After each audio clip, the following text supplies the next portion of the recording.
प्रेम से कहो श्रीमती राधा रानी जी की, श्रीमती राधा रानी जी की, श्रीमती राधा रानी जी की, कृष्ण कन्हैया जी की, कृष्ण गोविंद जी की, कृष्ण दामोदर जी की, वृंदा देवी की, भक्ति देवी की, तुलसी देवी की, रूप प्रदीप की, भक्तबिंद की, फल करताल की, राधा गोविंद मंदिर की, पतित पवन गौर दयाल निताय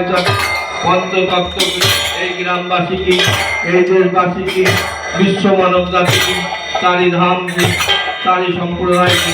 আপন আপন গুরুকে বৃন্দাবন ধাম কি, নবদ্বীপ ধাম, সৌধনী গঙ্গা কি, যমুনা মাইয়া, আনন্দ করে বৈষ্ণব দাতা ভক্তা কি, মহাপ্রভু কি, মহাপ্রসাদ কি, মহাপ্রদ পাড়াল পুরী ধাম কি, জগন্নাথ প্রভু কাশী ধাম কি, ভোলা বাবা কি, অযোধ্যা নগরী মর্যাদা বলছিলেন আপন আপন